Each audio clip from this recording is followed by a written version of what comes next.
አብይ አህመድ አሊ በአንድ በኩል ከስደተኛ ካምፕ ተነስታ የዓለም ልዕለ ኃያል ሀገር በሆነችው አሜሪካ ከፍተኛ የስልጣን አካል ኮንግረስ ውስጥ የሶማሊያን ድምፅና ብሔርተኝነት ከምታስተጋባው ደርባባዋና ቆራጧ ኢልሃን ኦማር ጋር፣ በሌላ በኩል ደግሞ በራሳቸው የመጀመሪያ የስልጣን ዓመታት ውስጥ በካቢኔያቸው ከነበሩት የሶማሌ ሴቶች ቀዳሚዋ ከነበረችው ነገር ግን በሰሜኑ ጦርነት ጊዜ በወሰደችው የሞራልና የህሊና አቋም ስልጣኗን በፈቃዷ ከሻረችው ልቅ ካለችው ቆንጆ ከተማረችውና ከተመራመረችው የባቲ ድል ወንበሬ ዘር ከፊልሰን አብዱላሂ ጋር ተፋጠዋል።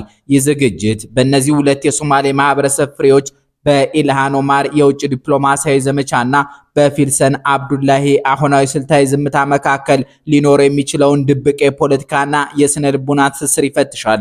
ኢልሃን ኦማር በዚህ ሰሞን በአብይ አህመድ አሊና በሰባተኛው ምርጫ ላይ ከከፈተችው ዘመቻ ጀርባ ፊልሰን አብዱላሂ ትኖር ይሆን ብሎ ይጠይቃል።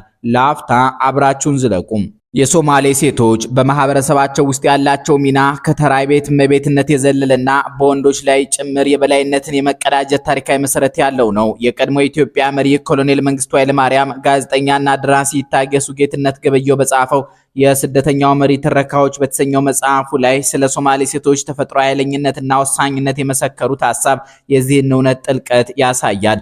የኮሎኔል መንግስቱ ኃይለማርያም ምስክርነት በኢልሃን ኦማርም ሆነ በፊልሰን አብዱላሂ ስብና ላይ ቁልጭ ብሎ ይታያል። ሁለቱም ሴቶች ባመኑበት መንገድ ከመጓዝ ወደ ኋላ የማይሉ፣ ከፊት ለፊታቸው የሚመጣውን ኃይል በኩራት መጋፈጥ የሚችሉና ለራሳቸውም ሆነ ለወገኖቻቸው ያላቸውን አቋም በይፋ ከመግለጽ የማይቆጠቡ የባቲ ድል ወንበሬ ዘር ማሳያዎች ናቸው። እስልምና ሴትነትና ሶማሊያዊትነት አላዳከማቸውም። ይልቁንም ለተሰለፉበት የፖለቲካ ትግል ትልቅ ስልታዊ መሳሪያ ሆኖላቸዋል። ጥቅምት 4 ቀን 1982 በሞቃዲሾ የተወለደችው ኢልሃን ኦማር የሶማሊያን የውስጥ ጦርነት መቅዘፍትና የኬንያ የሁጉደሪ ስደተኞች ካምፕን መከራ ቀምሳ ያደገች የጽናት ተምሳሌት ናት። በ13 ዓመቷ ወደ አሜሪካ ተጉዛ ቋንቋና ባህልን አሸንፋ በ2018 የአሜሪካ ኮንግረስ በአስደማሚ ታሪክ የተቀላቀለች የመጀመሪያዋ ሶማሊ አሜሪካዊትና ሙስሊም ሴት ናት። ሆኖም ግን በቅርብ ጊዜያት ስለ ኢትዮጵያ የምታራምደው ፖለቲካዊ አቋም ከፍተኛ ውዝግብ እያስነሳ ይገኛል። ጠቅላይ ሚኒስትር አብይ አህመድ በ2010 ዓ.ም ወደ ስልጣን ሲመጡና ከኤርትራ ጋር የሰላም ስምምነት ሲያደርጉ ከፍተኛ ተስፋ የጥላባቸው የነበረችው ኢልሃን በሰሜኑ ጦርነትና በተለይም በ2024 መጀመሪያ ላይ በኢትዮጵያና በሶማሊላንድ መካከል የተፈረመውን የባህር በር መግባቢያ ሰነድ ተከትሎ ሙሉ በሙሉ ወደ መረረ ጠላትነት ተለውጣለች። በሚኒያፖሊስ ለሚኖሩ የሶማሊያ ተወላጆች ያደረገችውና በመገናኛ ብዙሃን የተሰራጨው አወዛጋቢ ንግግር የኢልሃንን እውነተኛ የልብ ትርታ ይፋ አድርጓል። እኛ ሶማሊያውያን ነን አለች ኢልሃን። እኛ ሶማሊያውያን ነን። በደማችን ውስጥ ያለውን ወንድማማችነትና እህትማማችነት እናውቃለን። እኛ በአሜሪካ መንግስት ውስጥ ያለነው የሶማሊያን ጥቅም ለማስጠበቅ ነው። የንግግርና በኢትዮጵያ የውስጥ ምርጫና ፖለቲካ ላይ የምትሰነዝረው የትዊተር ናዳ እንዲሁ በአጋጣሚ የተወረወረ የዲፕሎማሲ ጠጠር ሳይሆን የታላቋ ሶማሊያ ወይም ግሬተር ሶማሊያ ህልምና የቀጠናው የበላይነት ፉክክር የወለደው ስልታዊ ዘመቻ መሆኑን ያሳያል። የኢትዮጵያን ቀጠናዊ ተሰሚነት ለማዳከም የሰብአዊ መብት መነጽር ትጠቀማለች። ፊልሰን አብዱላሂ ድሬዳዋ ተወልዳ አዲስ አበባ ያደገች፣ በታዋቂው ዩኒቲ ዩኒቨርሲቲና በእንግሊዝ ሀገር ከፍተኛ ትምህርቷን ያዳበረች የተማረችና የተመራመረች የኢትዮጵያ የፖለቲካ ፍሬ ናት። በሶማሌ ቋንቋ ሰላም የሚል ትርጉም ያለውን የመጀመሪያውን የግል የሶማሌ ቋንቋ የቴሌቪዥን ጣቢያ ነበር ቴሌቪዥንን በመመስረት በወጣትነቷ ተጽዕኖ መፍጠር የቻለች ስኬታማ ሴትም ነች።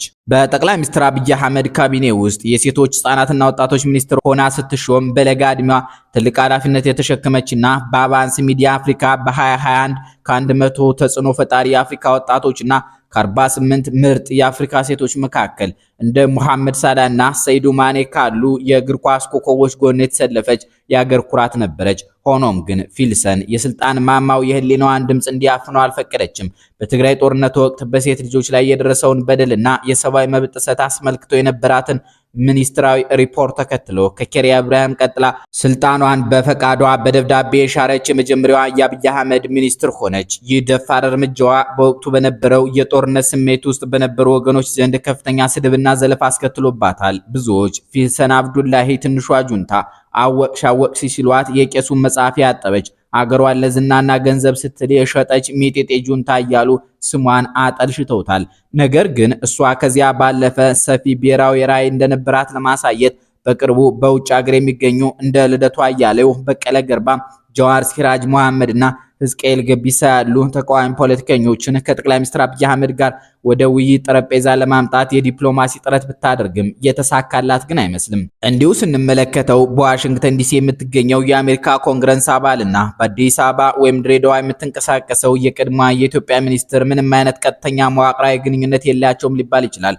ሆኖም ግን በጥልቀት ሲመረመር በሁለቱ ሴቶች መካከል ጠንካራ የርዕዮተ ዓለም የስነ ልቡናና ስልታዊ ፍላጎት ድብቅ ግንኙነት መኖሩን መገመት አያዳግትም። የመጀመሪያው መጋጠሚያ የሰብአዊ መብት ጭምብልና የጋራ አጀንዳ ነው። ኢልሃን ኦማር በዋሽንግተን መድረክ ላይ ስለ ኢትዮጵያ መንግስት የሰብአዊ መብት አያያዝ፣ የእርዳታ አቅርቦት መከልከልና የሰሜኑ ጦርነት ጥፋት ስትጮህ የምታገኘው መረጃ የትኛውን ምንጭ ተጠቅማ ነው የሚለው ጥያቄ መነሳቱ አይቀሬ ነው።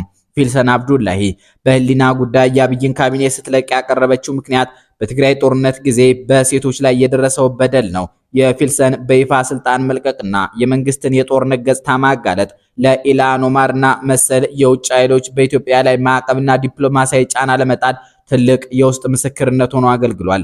ሁለተኛው መጋጠሚያ የሶማሌ ብሔርተኝነትና የቀጠናው ስነልቦና ነው። ኢልሃን ኦማር በይፋ እኛ በአሜሪካ ያለነው የሶማሊያን ጥቅም ለማስጠበቅ ነው ማለቷ ከአፍሪካ ቀንድ ሶማሌዎች ጋር ያላትን ጥልቅ ትስስር ያሳያል። ፊልሰን አብዱላሂ ራሷን እንደ ሶማሌም እንደ ኢትዮጵያዊትም ብትገልጽም የምስራቁ ማህበረሰብና የሶማሌ ህዝብ በኢትዮጵያ ፖለቲካ ውስጥ ያለው ድርሻና የደረሰበትን የታሪክ ጠባሳ አይዘነጋውም። ኢልሃን ኦማር የኢትዮ ሶማሊላንድን የባህር በር ስምምነት ለማክሸፍ በምትታገልበት በዚህ ጊዜ በኢትዮጵያ ውስጥ ተጽዕኖ መፍጠር የሚችሉ የሶማሌ ልሂቃን አቋም ለሷ ወሳኝ ናቸው።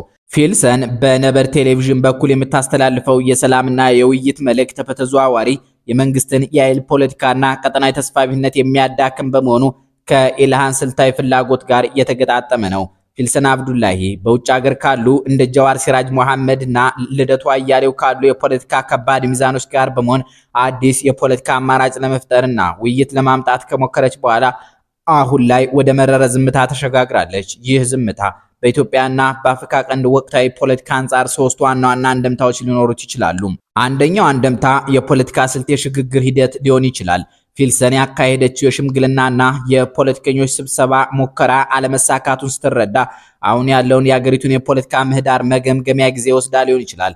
በዚህ ጊዜ የአብይ ካቢኔና የጸጥታ መዋቅር ከተቃዋሚዎች ጋር ያለውን ፍጥጫ አጥብቆ በያዘበት ጊዜ ያለ ጊዜው መናገር የፖለቲካ ህልውናን ሊያበቃ ስለሚችል ዝምታዋ ራሷን ለመጠበቅና ለቀጣዩ ምዕራፍ ኃይል ለመሰብሰብ ያደረገችው ስልታዊ ማፈግፈግ ሊሆን ይችላል።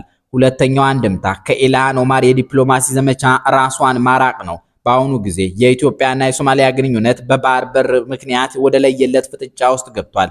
ትውልደ ሶማሊያዊቷ ኢልሃን ኦማር በኢትዮጵያ ላይ የከፈተችው ዘመቻ በአገር ውስጥ ባለው የሶማሌ ተወላጆች ላይ ጥርጣሬ ሊያሳድር ይችላል። ፊልሰን አብዱላሂ በዚህ ወቅት በኢትዮጵያ ፖለቲካ ላይ የምትሰነዝረው ማንኛውም ትችት በመንግስት ደጋፊዎች ዘንድ ከኢልሃን ኦማር ጋር ከሞቃዲሾ መንግስት ጋር አብራ ሀገሯን እየወጋች ነው የሚል የክህደት ታሪክ ሊለጥፍባት ስለሚችል ይህን አደገኛ ታሪክ ለመሸሽ ዝምታን መርጣለች። ሶስተኛው አንድምታ የነበድ ወይም ሰላም ሚዲያ ስልታዊ አጠቃቀም ነው። ፊልሰን በግንባር ቀደምትነት በፖለቲካ መድረክ ላይ ባትታይም የራሷ በሆነ የቴሌቪዥን ጣቢያ በኩል የማህበረሰቡን ንቃተ ህሊና የመቅረጽ ስራዋን ልትቀጥል ትችላለች። ፖለቲከኞች ንግግራቸውን በምስጢርና በመገናኛ ብዙሃን አማካኝነት በረቀቀ መንገድ መስመር ማስያዝ ስለሚመርጡ የፊልሰን ዝምታ የተዳከመች መሆኗን ሳይሆን በተለየ መዋቅር ውስጥ እየሰራች መሆኑን ሊያሳይ ይችላል። በኢልሃን ኦማርና በፊልሰን አብዱላሂ ታሪክ ውስጥ የምንረዳው ትልቁ እውነት የአፍሪካ ቀንድ ሴቶች የፖለቲካ ካርታውን የመቀየር ከፍተኛ አቅም እንዳላቸው ነው። ኮሎኔል መንግስቱ እንዳሉት የሶማሌ ሴቶች ሲወዱም ሲጠሉም ግልጽና ኃይለኛ ናቸው። ኢልሃን ኦማር ከአሜሪካ ኮንግረስ ሆና የሶማሊያን ጥቅም ለማስጠበቅና የኢትዮጵያን መንግስትን ለመጫን የምታደርገው ግልጽ ዘመቻ እንዲሁም ፊልሰን አብዱላሂ በህሊናዋ ምክንያት ስልጣን ጥላ የወጣችበትና አሁን የያዘችው ስልታዊ ዝምታ የዚሁ ተፈጥሯዊ ጥንካሬ ማሳያዎች ናቸው።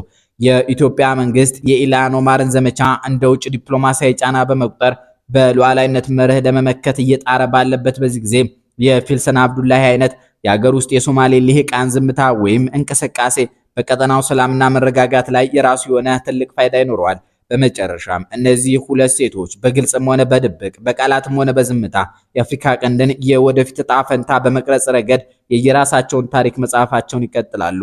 የኛን አበቃን። ሰላም ይስጥልን።